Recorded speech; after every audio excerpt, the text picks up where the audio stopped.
Lời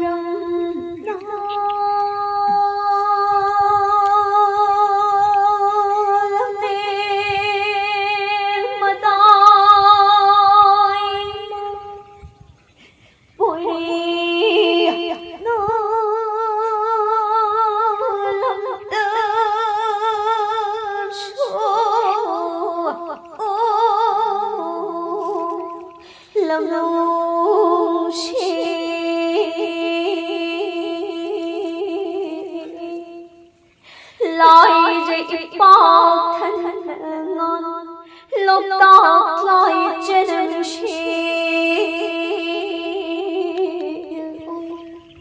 thọ chi mang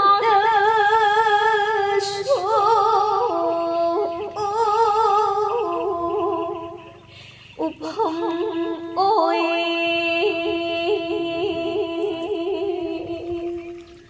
inung muốn người ta ngoài ấm đưa